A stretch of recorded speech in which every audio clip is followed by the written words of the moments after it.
Ahí sí. Y ahora comparto la presentación como para tener algunas consideraciones particulares. Eh, bueno, lo que vamos a ver en esta clase 2 son básicamente dos formas diferentes, dos metodologías, dos visiones distintas de entender y hacer sociología. Por un lado, obviamente son dos corrientes fundadas en los padres de la sociología, uno Karl Marx y otro Max Weber. Eh, ¿Cuál es la diferencia en la perspectiva de cada uno de ellos? Que Karl Marx, como habíamos dicho la otra clase, va a tener una visión mucho más materialista, mucho más concreta, de tinte económico laboral, y él va a hablar de luchas de clase, que ahora vamos a ver qué es eso, de burguesía, de proletariado.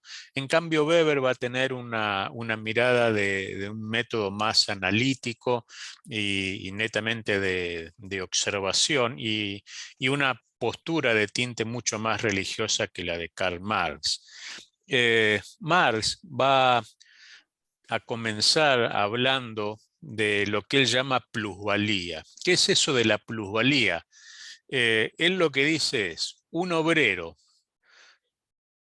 quizá para obtener el sustento que necesita para vivir a lo largo de todo un mes, eh, le alcanzaría si trabajara a cubrir sus necesidades mensuales, digo un ejemplo, 5 horas diarias de trabajo. Sin embargo, ese obrero termina trabajando 8, 9 o 10 horas. Esa cantidad de horas que trabaja en, de más, en mayor cantidad, y que no va dirigido a beneficio directo del sino al de su empleador, es lo que él llama plusvalía, ¿sí? Y él la define eh, en el libro El Capital, y es como él dice, el valor no pagado al trabajador o al obrero que crea un trabajo adicional, ¿sí? Fruto de su esfuerzo, y ese trabajo adicional se lo termina quedando la clase burguesa, el empleador, ¿sí?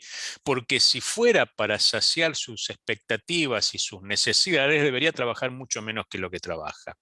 Entonces él va a llamar a lo que dice una revolución comunista, esto es la revolución de los comunes. Hay que empezar a tratar de que esa cantidad de horas trabajadas se repartan equitativamente. Obviamente que el empleador tiene derecho, pero también tiene derecho a ese esfuerzo el propio trabajador, que es el que crea esa fuente de riqueza.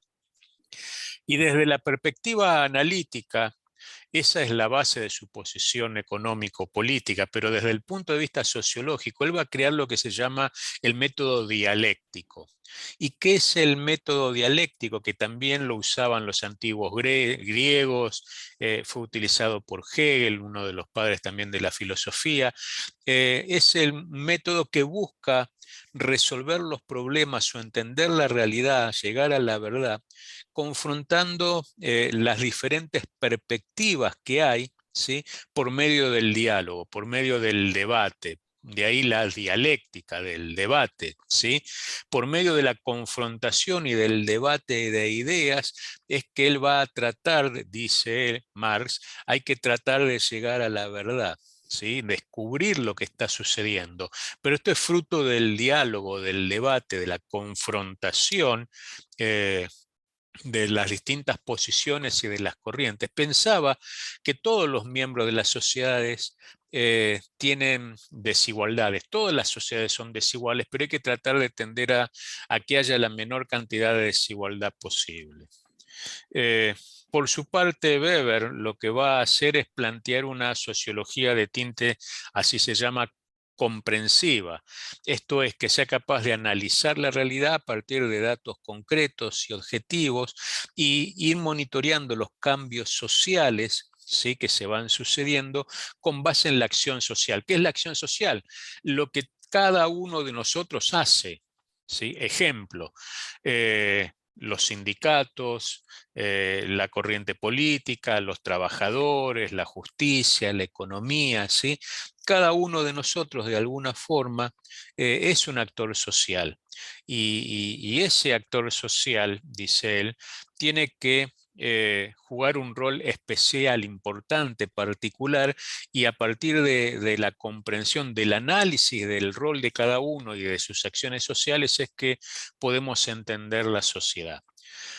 La ciencia social que él promueve es la de la realidad, ¿sí? Esto es, la única verdad, digamos, es la realidad, es lo que uno está viviendo y palpando día por día. Él creía en en la estratificación de la sociedad, ¿sí? Cada uno ocupa su posición social, cada uno tiene su rol social y eso es muy difícil que desde las clases más humildes se pueda ascender, por eso habla de estratificación. Puede ser posible, pero él habla, cada uno cumple su rol y cada uno tiene una función de la sociedad y cada uno está en un lugar determinado, ¿sí? Burgués, no burgués, trabajador, intelectual, ¿sí? Cada uno ocupa su lugar y por eso cada uno en su posición tiene distintos tipos de poder. Eh, Obviamente los parlamentarios tienen el poder para sancionar leyes, el presidente tiene poder para ejercer la autoridad y comandar un país, pero por ejemplo el juez tiene poder para administrar justicia, el médico tiene poder o autoridad para sanar a una persona en su ámbito médico, como un docente tiene poder y autoridad para ejercer su profesión dentro de una escuela, ¿sí? Cada uno con su rol, cada uno con su posición. Weber va a buscar y él va a investigar mucho las distintas religiones, las grandes religiones, el cristianismo, el judaísmo y el islamismo y el budismo fundamentalmente. Y a partir del estudio de las grandes religiones, él va a ir tratando de analizar cómo se vive en cada una de esas comunidades de fe, en los países que la componen, y por eso él va a hablar que en el mundo protestante, y va a hacer hincapié en el desarrollo del capitalismo, ¿sí? Heredero del calvinismo y del puritanismo inglés, es decir, de aquellas corrientes originarias en la reforma protestante, y él va a decir que como consecuencia de esto, de la austeridad, del esfuerzo, del empeño, de la dedicación, es que la forma de vida, ¿sí?, de estas personas dieron lugar a una sociedad mucho más pujante, más rica y con mayor bienestar generalizado. Para los calvinistas y los puritanos, el trabajo y su organización racional, va a decir él, es parte de su orden, es parte de su identidad de vida, ¿sí? Es parte de la función que Dios le dio. Por eso él va a hablar de profesiones, ¿sí? Y el término profesión viene de profesar, ¿sí? No solamente uno sirve a Dios con los dones, diríamos nosotros, puertas adentro de la iglesia, sino que él va a decir uno sirve a Dios con el ejercicio de su profesión. El médico, el ingeniero, el arquitecto, el juez, el mecánico, el plomero, en cada acto de trabajo está sirviendo a Dios. Por eso, en la mentalidad protestante, como todo lo que hacen es para Dios, tratan de destacarse, tratan de sobresalir, tratan de esforzarse más de la cuenta, porque en definitiva mi trabajo es una ofrenda a Dios. ¿Se entiende lo que estoy diciendo? ¿Sí? Esta era la perspectiva de él. La vida social económica, entonces, para Weber, queda determinada por elementos que pueden ser irracionales, imprevisibles, como una revolución, un terremoto, una catástrofe, un evento inesperado, pero también de un proceso complejo que el marxismo va a decir es la lucha de clases, más Weber va a decir es la posición que cada uno ocupa en su rol social. Eh, Él va a decir que el protestantismo hizo salir a la calle el comportamiento de los conventos. Esto es, la piedad que había antes en los monasterios, en los conventos, los monjes que trabajaban glorificando a Dios con su trabajo, el protestantismo tuvo la virtud de hacerlo público, de que salga a la calle, ¿sí? Entonces, con esa misma piedad, con ese mismo esfuerzo, cada uno cumple el rol social que le toca, por eso la sociedad se desarrolla, ¿sí? Y el sacrificio en el trabajo, el esfuerzo en el trabajo, la dedicación como si fuera para Dios, es lo que a la larga termina trayendo éxito o bienestar económico. Tengan en cuenta, si nosotros fuéramos a la Biblia, que a veces interpretamos mal lo que dice el libro de Génesis. Eh, el trabajo no es una maldición, como muchos dicen. El trabajo, si ustedes leen atentamente, se van a dar cuenta de que Dios, cuando pone a Adán y Eva en el huerto, le da la tarea a Adán de administrar lo que estaba en el huerto y de cuidar lo que Dios había creado. Con lo cual, el trabajo es anterior al pecado. Lo que vino a ser el pecado original es que ese trabajo se tornara en un esfuerzo más allá de la voluntad de Dios original y que sea con el sudor de nuestra frente, pero originariamente el trabajo no es maldición, ni en Cristo el trabajo tampoco es maldición, porque Cristo vino a restaurar lo que el pecado había borrado. Eh, con lo cual esto hay que tenerlo en cuenta, ¿sí? Nosotros no vemos al trabajo como una maldición que es consecuencia del pecado original, sino como la condición del hombre antes de la caída, que era la de administrar el huerto que Dios había creado y de las cosas que Dios había creado, ¿sí? Y Weber va a rescatar ese concepto y va a decir, el trabajo en consecuencia es parte de nuestra ofrenda a Dios. ¿Se entiende esto? ¿Sí? Marx habla de lucha de clases, ¿sí? La clase burguesa, el proletariado, los obreros que trabajan y trabajan, apenas pueden sobrevivir ellos y todo lo demás se lo lleva a su empleador. Marx va a hablar de la Verstehen, que es la comprensión, ¿sí? Cuando yo comprendo al otro y soy un actor comprometido con mi rol social, a partir del entorno social que se va fusionando, se va desarrollando la sociedad y yo tengo que comprender al otro en su rol y en su como actor social que es. Marx va a reivindicar al individuo como sujeto social. Weber va a hablar de la acción social, o sea, no es solo el individuo, es la suma de nuestras individualidades lo que hace la sociedad, ¿sí? No es el individualismo, es el conjunto. Ahí ya hay otra diferencia importante. Marx habla de la esencia del capitalismo, es la opresión, porque yo someto al obrero a trabajar muchas más horas de las que corresponderían para beneficio propio. Sí, por eso habla de la opresión del capitalismo. Weber va a decir que la esencia del capitalismo es la racionalización y el esfuerzo. Entonces, yo no es que trabajo de más para saciar simplemente a mi empleador, sino que lo hago como una entrega a Dios y en definitiva, a la larga, eso también termina siendo beneficioso para el conjunto. Marx habla del método dialéctico como forma de analizar la realidad y de comprender la realidad. Y Weber va a hablar del método comprensivo para entender la realidad. Eh, espero que haya quedado claro, pero digamos que ustedes pueden ver dos grandes padres de la sociología, obviamente con visiones totalmente diferentes, con visiones distintas, pero que sirven para que también nosotros podamos ver que más allá del método que utilicemos, más allá de nuestras perspectivas, podemos entender lo que pasa a nuestro alrededor. Uno puede decir es un esfuerzo opresor, u otro puede decir es parte de mi acción sacrificial como si fuera para Dios. ¿Se entiende? Pero bueno, son distintas corrientes y es bueno que ustedes tengan en cuenta que, como en toda ciencia social, hay distintas maneras de llevarla adelante y hay distintas formas de entender lo que nos pasa. No sé si quedó claro esto o tienen alguna pregunta. Tenía una pregunta, Sí, profesor. ¿Sí me sí, escucha? Sí. sí, sí, te escucho bien, Ah, Francisco. Sí. ok.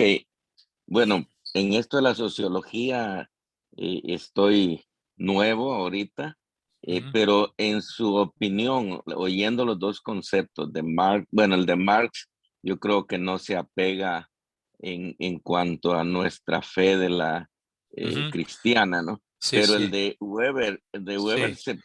se podría decir que esa corriente de él es aplicable en cuanto a él habla de religión, pero Ujú.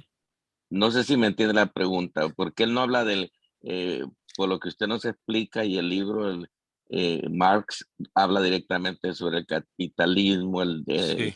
la opresión, pero Ujú. Weber habla mucho de Dios, ¿no? Lo que Sí, el trabajador hace sí. por A agradar ver, a Dios. Marx venía de padres creyentes, pero él termina siendo un agnóstico en la práctica y, ¿no? Y se va a sumar a la larga lista de filósofos de su época y posteriores que, como Nietzsche y demás, que terminan diciendo que Dios viene a ser el opio del pueblo, que Dios murió, que la religión lo único que hace es tratar de paliar el esfuerzo de la gente brindándole un panorama de bienestar a futuro, con la esperanza de que ese futuro en algún momento llega y en la práctica no llega nunca.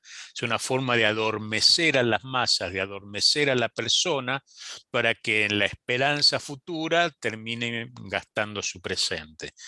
Weber tenía una visión absolutamente más religiosa, ¿sí? Él era un religioso, más allá de que estudia todas las religiones, él era protestante en su raíz y él lo que va a decir es, todo lo que el hombre hace está atravesado por Dios de alguna forma. Entonces, lo termina haciendo no solamente para los que tienen fe, no solamente como una actitud de servicio a los demás, sino como una actitud sacrificial que honra a Dios. De ahí que viene el tema de la profesión. Y esto es bueno rescatarlo en el mundo evangélico. Durante muchos años, particularmente en Latinoamérica, a la gente se le había enseñado que el estudio era contrario al espíritu, que yo tenía que consagrarme a Dios, servir a Dios y nada, nada más que eso. Ejemplo práctico, cuando yo era un adolescente y le dije a mi pastor que quería ser abogado, me dijo que los abogados eran del diablo, palabra más, palabra menos, lo digo así exageradamente, ¿no? Obviamente no le hice caso a mi pastor y me recibí de abogado y después de sociólogo. Pero lo que yo voy es que esa era la mentalidad, ¿sí? El mucho estudio era fatiga de la carne, el esfuerzo, ¿sí? Y si ustedes ven en Latinoamérica particularmente, que por lo menos es el contexto del cual venimos la mayoría de nosotros, van a ver que la iglesia evangélica de Latinoamérica hoy tiene presencia y peso, pero no tenemos jueces, tenemos muy pocos políticos, tenemos pocos empresarios, pocos educadores universitarios, o sea, crecimos mucho, casi el 20% de la población latinoamericana es evangélica, pero no tenemos influencia social. Esto en el mundo del hemisferio norte que abrazó la fe protestante de movida, digamos, y no tanto el catolicismo, es absolutamente distinto porque el protestante tenía que ser el mejor juez posible, tenía que ser el mejor educador posible. Y el político, obviamente que hay de todo en todos lados, ¿sí? Pero tenía que tratar de hacer el mejor trabajo posible porque era para Dios. Piensen ustedes en los padres fundadores de Estados Unidos. ¿Sí? ¿Qué dice el billete, el famoso dólar? En Dios confiamos, la frase que se pone en todas las cortes americanas. Más allá de que ahora hay una corriente más agnóstica, sí, más atea, pero digamos que las bases fundacionales fueron de los pietistas, de los puritanos y de decir en Dios confiamos y lo que hacemos es para Dios. En Europa, las grandes iglesias donde predicaba Calvino, Wesley, Lutero, Melatón, los grandes reformadores, hoy son casi piezas de museo, pero en ese espíritu es que se formaron esos países. ¿Sí? Entonces, eso es lo que va a destacar Weber. ¿Sí? Mi profesión viene de fe, viene de profesar mi fe. ¿Dónde yo profeso mi fe? En el campo de la medicina si soy médico, en el taller mecánico si soy mecánico, en las casas si soy un trabajador de la construcción, o en el sanatorio o en el hospital si soy un médico. Allí yo profeso mi fe y doy testimonio con mi trabajo de mi fe. No sé si se entendió. Sí, profesor. Bueno, lo entendí muy bien. Muchas Ok, gracias porque sí me ayudó mucho. Gracias. ok. ¿Alguna otra pregunta? Sí, Milagro. Con respecto a lo que usted menciona, en las congregaciones ahorita no se están viendo personas preparadas, Ujú. como usted lo dice, porque ellos dicen que eso es perder tiempo y es tener más contacto con el mundo, como lo Sí. dice, y usan este texto bíblico que está Ujú. en Primera de Juan 2:15. Sí. No améis al mundo ni las cosas que hay en el mundo, Muy. ¿verdad? Ujú. Eso ellos lo relacionan y por eso dicen no hay que Claro. prepararse ni nada de eso. Hay una regla hermenéutica que ustedes deben conocer que dice que un texto sin su contexto es un pretexto, ¿sí? Así. Entonces, yo puedo agarrar un texto aislado de la palabra y puedo justificar cualquier cosa, ¿sí? Ejemplo práctico. Yo puedo decir, como dice San Pablo, ya no hay varón o mujer para justificar la homosexualidad. Yo puedo decir, ¿sí?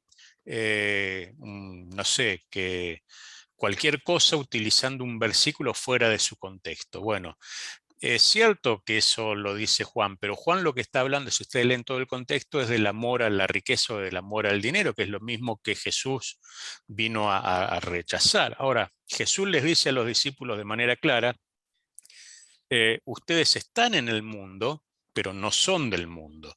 Y yo voy a orar para que Dios los guarde a ustedes mientras estén en el mundo. La oración de Jesús en Juan 17. ¿Sí? No le pido a Dios que los saque del mundo, sino que los guarde del mal. Entonces, Dios no nos saca del mundo, porque si no seríamos monjes que se aislaron en un convento y somos religiosos de clausura. ¿Sí? Precisamente Dios nos puso en el mundo porque no somos del mundo y somos la esperanza del mundo para que el mundo cambie. Y Jesús se lo dice muy claramente a los discípulos. Entonces, Mm, si ustedes ven el ministerio de Jesús, ustedes lo van a ver a Jesús con lo peor de su sociedad contemporánea, con los endemoniados, con los leprosos, con los recaudadores de impuestos, con las prostitutas, con los pecadores más atroces. De hecho, esa fue la principal Ay, crítica que se Señor. le hacía, ¿no? De que él comía con bebedores y con pecadores y que Ay, estaba con sí. ellos. Y se acuerdan lo que Jesús les dice, ¿no? Los sanos no tienen necesidad del médico sino los enfermos. Entonces, hoy, si en nuestros países de origen nosotros tuviéramos mayor cantidad de jueces cristianos, seguramente la justicia sería mejor administrada. Si tuviéramos políticos comprometidos con Dios y con su palabra, seguramente nuestras leyes serían leyes más conforme a la palabra que conforme a la ideología de género. ¿Se entiende lo que estoy diciendo? Si tuviéramos docentes universitarios que crean y enseñen con principios bíblicos, no tendríamos tanta cantidad de adolescentes ateos y propensos al suicidio, por decir cualquier cosa. ¿Sí? Entonces, la realidad indica que todo lugar que nosotros dejamos libre, alguien lo llena. Todo lugar que deje libre la iglesia lo va a llenar Satanás. Entonces después, por más que la iglesia se rasgue las vestiduras, le va a decir, bueno, pero cuando vos tenías que estar ahí no estuviste, ¿no? Entonces, y eso fue así a lo largo de la historia de toda la iglesia. Entonces, hoy, ustedes vamos a ver más adelante, yo hablo de la cultura de la plataforma, ¿sí? La cultura del evento, del show. Todas las iglesias, independientemente del tamaño, quieren ser, no sé, como Hillsong, como el mega conjunto musical, nos gustan las luces, el humo, los 20 músicos en plataforma. Ojalá tuviéramos todos 20 músicos en plataforma, está fantástico, pero ustedes se dan cuenta que el COVID-19 borró con todo eso de un plumazo, como decimos acá en Argentina, ¿no? Porque en menos de una semana tuvimos que quedarnos todos encerrados en nuestras casas, No hubo reunión congregacional, no hubo forma de acercarse a la iglesia como estábamos acostumbrados, y ahí lo que valía era mi relación con Dios. Entonces, como fue siempre, porque no se olviden que el primer templo de la iglesia cristiana apareció 300 años después de que se creó la iglesia. Hasta 300 años después de la muerte de Jesús no existían iglesias como las que conocemos nosotros. Se reunían en cuevas, en montes, en casas. Por eso el Nuevo Testamento, el libro de los Hechos, habla de la iglesia que se reúne en la casa de tal, en la casa del otro, en la casa de aquel, ¿sí? Y la iglesia sobrevivió y conquistó el Imperio Romano sin templos. Así de simple. Sin recursos económicos, porque la mayoría eran pobres y esclavos. Sin embargo, esa no era función de la iglesia, conquistar Roma, era función del Espíritu Santo. Cuando hablo de conquistar Roma estoy hablando en el sentido espiritual, ¿no? Finalmente dice el libro de los Hechos que se convertían por cantidades, por multitudes que creían a Jesús. Entonces, sin medios, sin recursos, sin posición social, sin poder, sino por la obra del Espíritu Santo. Entonces, nosotros nos quedamos sin las dos cosas, porque hoy por hoy es muy difícil, digo un ejemplo extremo, ver que un paralítico camine en la congregación. O sí, o es algo frecuente, o que un ciego reciba la vista en un culto. No es frecuente. Dios hace milagros y lo sigue haciendo, pero no es que nosotros vamos como iban los hermanos en el primer siglo y Pablo hacía, o veían como la sombra de Pedro sanaba a los enfermos que estaban en la calle. Entonces nos quedamos sin el poder, porque lo reemplazamos con el show, y nos quedamos sin la influencia social porque no la fomentamos. O sea, estamos en una situación donde deberíamos replantear varias cosas. Bueno, tengan en cuenta las lecturas para la tarea y, y ya a partir de la semana próxima es un poco más entretenido. Pero bueno, ya nos queda un par de minutos. No sé si hay alguna última pregunta que quieran hacer. Profesor, hay una Sí, situación Alberto. acá, en California que ahorita se está hablando acerca de eh, la semana laboral, la quieren recortar a 4 días. Sí. No sé si usted ha escuchado algo de eso. Sí, Eh, no concretamente en California, pero sí en varios países de Europa y Estados Unidos que lo estaban tratando de analizar, ¿no? mm, y bueno, estamos justamente con esto, ¿no? Creo que tiene que ver con las dos posturas que estábamos hablando, tanto de Ujú. Marx como de Weber. ¿Y qué- cuál es su opinión, profesor? A ver, la realidad es que también el capitalismo se exacerbó en el esfuerzo y en la cantidad de horas que uno termina trabajando para cubrir necesidades, y uno también debería tener equilibrio para su familia, para el descanso, para la vida personal. Lo que uno debería tratar de lograr es el equilibrio. ¿Sí? Quizá un día menos de jornada laboral me permita a mí estar con mi familia más tiempo o descansar. El tema es no perder de vista los objetivos cumplidos, ¿sí? Si eso va a ser excusa para que yo trabaje menos, es una cosa. Si aún con ese día de descanso yo logro tener medianamente los mismos objetivos realizados, en definitiva me doy cuenta de que era menos eficiente, ¿sí? Y esto pasa mucho incluso con la iglesia. Por eso yo no estoy de acuerdo con el activismo. Obviamente tenemos que congregarnos, tenemos que servir, pero hay iglesias que tienen tantas actividades que uno no tiene tiempo para estar con su familia. ¿Sí? Que si uno quiere irse a un parque con los hijos, no tiene tiempo porque tiene que estar en la reunión A o B o C, o tiene que hacer tal o cual actividad. Entonces también la iglesia ha desnaturalizado lo más importante. No se olviden nunca que Dios primero creó la familia, después creó la iglesia. No es al revés. La prioridad de la iglesia es Dios y es la familia, no el activismo religioso, ¿no? porque ese es el orden establecido por Dios, ¿sí? Y a veces también se nos olvida.